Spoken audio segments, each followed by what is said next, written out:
6ನೇ ತರಗತಿ ವಿಜ್ಞಾನ ಅಧ್ಯಾಯ 4 ಕಾಂತಗಳ ಅನ್ವೇಷಣೆ. ನಾವು ಈ ಪಾಠದಲ್ಲಿ ಕಾಂತಗಳನ್ನು ಅರ್ಥ ಮಾಡಿಕೊಳ್ಳೋಣ. ಒಂದು ಕಥೆಯನ್ನು ನೋಡೋಣ. ಪ್ರಾಚೀನ ಗ್ರೀಸ್ನಲ್ಲಿ ಮ್ಯಾಗ್ನಿಸ್ ಎಂಬ ಒಬ್ಬ ಕುರಿಗಾಹಿ ವಾಸಿಸುತ್ತಿದ್ದನು. ಅವನು ಪ್ರತಿದಿನ ತನ್ನ ಕುರಿಗಳನ್ನು ಮೇಯಿಸಲು ಹೋಗುತ್ತಿದ್ದನು. ಅವನು ಯಾವಾಗಲೂ ಕಬ್ಬಿಣದ ತುದಿಯುಳ್ಳ ಒಂದು ಮರದ ಕೋಲನ್ನು ತನ್ನ ಜೊತೆ ತೆಗೆದುಕೊಂಡು ಹೋಗುತ್ತಿದ್ದನು. ಒಂದು ದಿನ ಅವನು ಒಂದು ಬಂಡೆಯ ಬಳಿ ಹಾದು ಹೋಗುತ್ತಿದ್ದಾಗ ಕಬ್ಬಿಣದ ತುದಿ ಅದಕ್ಕೆ ಅಂಟಿಕೊಂಡಿತು. ಆ ಕಬ್ಬಿಣದ ತುದಿ ಬಂಡೆಯಿಂದ ಆಕರ್ಷಿತವಾಗುತ್ತಿರುವುದನ್ನು ನೋಡಿ ಅವನಿಗೆ ಆಶ್ಚರ್ಯವಾಯಿತು. ಅವನು ಪ್ರತಿ ಬಾರಿ ಅದೇ ಬಂಡೆಯ ಬಳಿ ಹಾದು ಹೋಗುತ್ತಿದ್ದಾಗಲೂ ಇದನ್ನು ಗಮನಿಸುತ್ತಿದ್ದನು. ಕೋಲನ್ನು ಬಿಡಿಸಲು ಅವನು ಬಲವಾಗಿ ಎಳೆಯಬೇಕಾಯಿತು. ಕುತೂಹಲದಿಂದ ಅವನು ಕೋಲಿನ ಮರದ ತುದಿಯನ್ನು ಬಂಡೆಗೆ ಸ್ಪರ್ಶಿಸಿದನು. ಆದರೆ ಅದು ಬಂಡೆಗೆ ಅಂಟಿಕೊಳ್ಳಲಿಲ್ಲ. ಯೋಚಿಸಿ, ಕಬ್ಬಿಣದ ತುದಿ ಬಂಡೆಗೆ ಏಕೆ ಆಕರ್ಷಿತವಾಯಿತು ಎಂದು ನೀವು ಭಾವಿಸುತ್ತೀರಿ? ಇಲ್ಲಿ ಕಬ್ಬಿಣದ ತುದಿಯು ಬಂಡೆಗೆ ಆಕರ್ಷಿತವಾಯಿತು ಏಕೆಂದರೆ ಆ ಬಂಡೆ ಲೋಹಗಳನ್ನು ಆಕರ್ಷಿಸುವ ಗುಣವನ್ನು ಹೊಂದಿತ್ತು. ಅಂತಹ ಬಂಡೆಗಳು ನೈಸರ್ಗಿಕವಾಗಿ ಉಂಟಾಗುವ ಕಾಂತಗಳ ಒಂದು ರೂಪವಾಗಿದ್ದು ಅವನ್ನು ಮ್ಯಾಗ್ನೆಟೈಟ್ ಎಂದು ಕರೆಯುತ್ತಾರೆ. ಕಾಂತಗಳು ಕೆಲವು ಲೋಹಗಳನ್ನು ಆಕರ್ಷಿಸುವ ಗುಣವನ್ನು ಹೊಂದಿರುವ ಮ್ಯಾಗ್ನೆಟೈಟ್ನಂತಹ ವಸ್ತುಗಳನ್ನು ಕಾಂತಗಳು ಅಥವಾ ಅಯಸ್ಕಾಂತಗಳು ಎಂದು ಕರೆಯಲಾಗುತ್ತದೆ. ನಾವು ಕಾಂತಗಳನ್ನು ಹೇಗೆ ಬಳಸಬಹುದು ಮತ್ತು ಅದರೊಂದಿಗೆ ಹೇಗೆ ಮೋಜು ಮಾಡಬಹುದು ಎಂಬುದನ್ನು ನೋಡಲು ಒಂದು ವಿಡಿಯೋವನ್ನು ನೋಡೋಣ. ಪೇಪರ್ ಗಾಳಿಪಟ. You can make this paper kite hang in the air with the help of a magnet. You will require a rubber slipper, some thread, some paper and other odd materials. First make a double kite from paper. Then apply glue in the middle. Let the glue dry for a little while and then fix a paper clip on the glue. Tie a thread to the paper clip. Now shut the double paper kite. The paper clip would be sandwiched between the kites. Take a rubber slipper and fix a strong stick at one end. Take two very strong magnets and stick them back to back at the top of the stick. Take a doll and fix it on the other end of the rubber slipper. Now take the kite with the thread, tie the thread to one end of the doll, and now take the kite near the magnets and the kite will just hang in the air.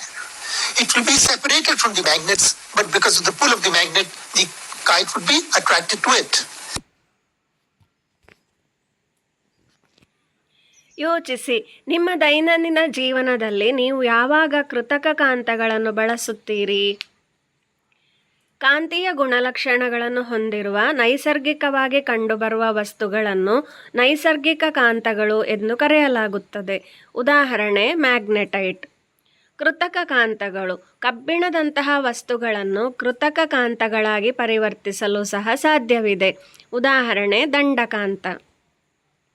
ಕೃತಕ ಕಾಂತಗಳನ್ನು ಹಲವು ಆಕಾರ ಮತ್ತು ಗಾತ್ರಗಳಲ್ಲಿ ತಯಾರಿಸಲಾಗುತ್ತದೆ.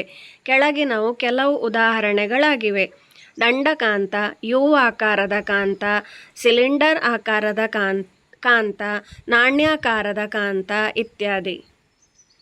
ನಾವು ಪ್ರತಿದಿನ ನಮ್ಮ ದೈನಂದಿನ ಜೀವನದಲ್ಲಿ ಕೃತಕ ಕಾಂತಗಳನ್ನು ಬಳಸುತ್ತೇವೆ. ಉದಾಹರಣೆಗೆ ಪಿನ್ ಹೋಲ್ಡರ್ಗಳು, purse buckle, pencil box, door stopper ಇತ್ಯಾದಿ. ಕಾಂತೀಯ ಮತ್ತು ಅಕಾಂತೀಯ ವಸ್ತುಗಳು. ಈಗ ಒಂದು ವಿಡಿಯೋವನ್ನು ನೋಡೋಣ.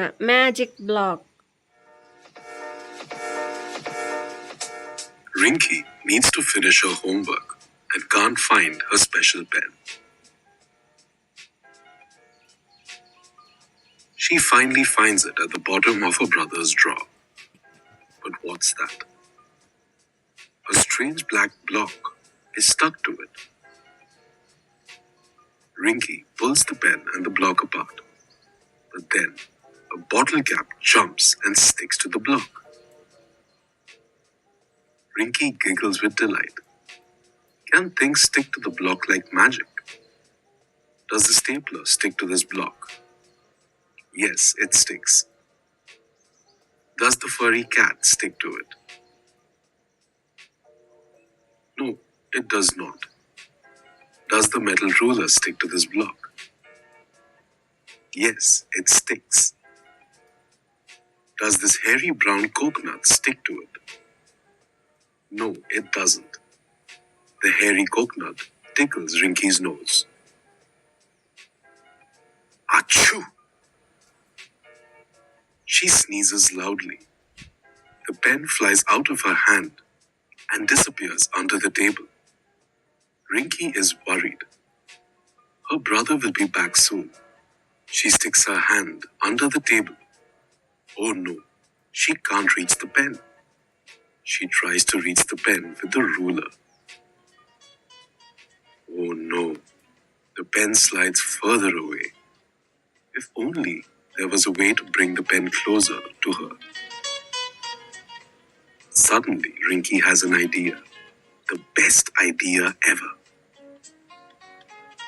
Rinky brings the black block near the ruler. It sticks. She then holds the ruler under the table and stretches her hand. Stretch, stretch, stretch. Guess what sticks to the block? Quick, quick, her brother will be back soon. She puts away her special pen and the black block. Rinky slides the drawer shut, just in time. She hears the door slam, and her brother walks back into the room. Rinky says her brother, "Why is there a coconut on the floor?"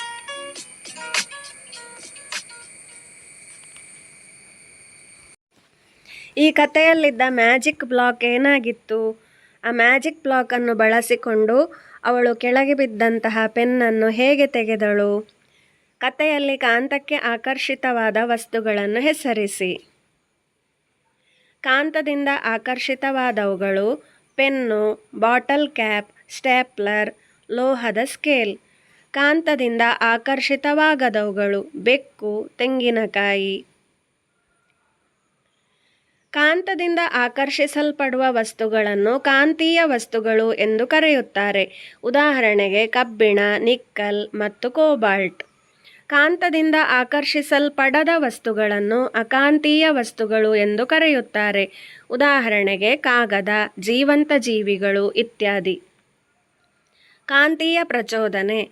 ಕಥೆಯಲ್ಲಿ ರಿಂಕಿ ಸ್ಕೇಲ್ನ ಸಹಾಯದಿಂದ ಪೆನ್ನನ್ನು ತಲುಪಲು ಪ್ರಯತ್ನಿಸುತ್ತಾಳೆ, ಆದರೆ ಅದು ಸಾಧ್ಯವಾಗುವುದಿಲ್ಲ.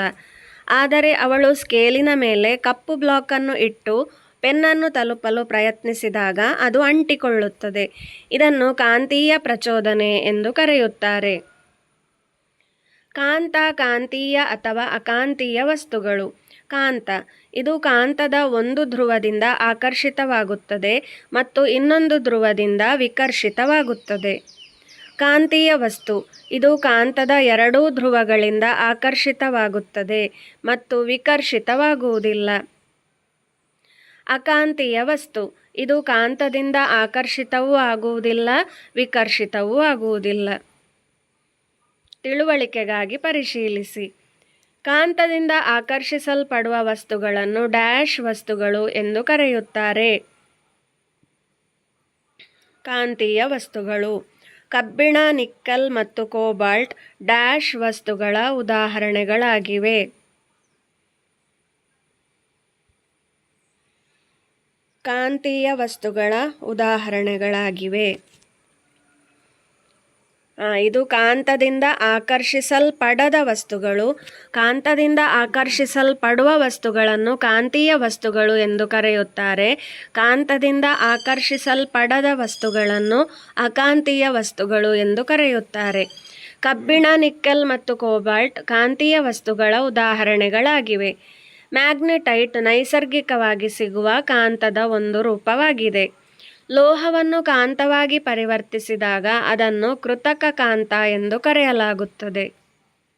ಗುಂಪು ಯೋಜನೆ. ಈಗ ನಾವೊಂದು ವಿಡಿಯೋವನ್ನು ನೋಡೋಣ. ನೃತ್ಯ ಬೊಂಬೆ. You can easily make these magnetic dolls and make them dance. You will require wooden sticks, magnets, wire, wool, and some simple tools. Take a round-headed screw and screw it at the end of a broomstick about 3 centimeters long.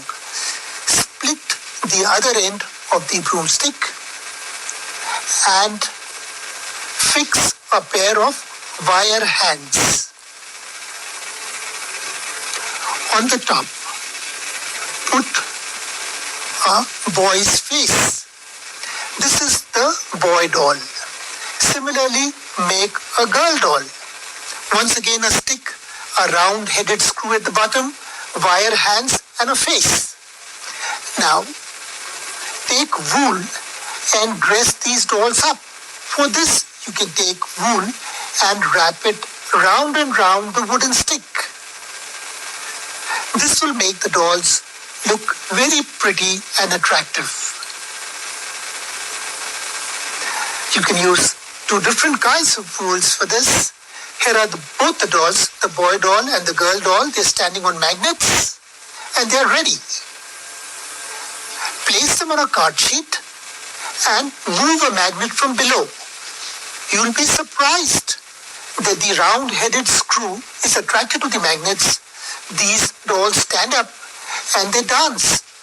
They dance to the left, they dance to the right. And as you move your hand below the card sheet, the dolls also dance and move.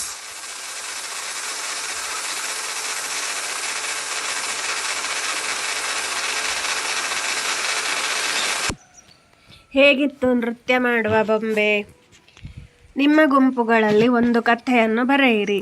ನಿಮ್ಮ ಕಥೆಯನ್ನು ಆಧರಿಸಿ ನಿಮ್ಮ ಸ್ವಂತ ಕಾಂತೀಯ ಬೊಂಬೆಗಳನ್ನು ತಯಾರಿಸಿ. ಕಾಂತೀಯ ಬೊಂಬೆಗಳನ್ನು ಬಳಸಿಕೊಂಡು ನಿಮ್ಮ ಕಥೆಯನ್ನು ನಿಮ್ಮ ಸ್ನೇಹಿತರೊಂದಿಗೆ ಹಂಚಿಕೊಳ್ಳಿ. ಮನೆ ಕೆಲಸ.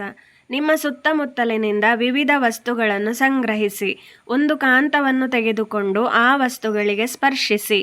ಯಾವ ವಸ್ತುಗಳು ಕಾಂತಕ್ಕೆ ಅಂಟಿಕೊಳ್ಳುತ್ತವೆ ಎಂಬುದನ್ನು ಗಮನಿಸಿ. ನಂತರ ಕಾಂತೀಯ ಮತ್ತು ಅಕಾಂತೀಯ ವಸ್ತುಗಳನ್ನು ಕಂಡುಹಿಡಿದು ಈ ಕೋಷ್ಟಕದಲ್ಲಿ ಬರೆಯಿರಿ. ಮುಂದಿನ ತರಗತಿಯಲ್ಲಿ ಭೇಟಿಯಾಗೋಣ. ಧನ್ಯವಾದಗಳು.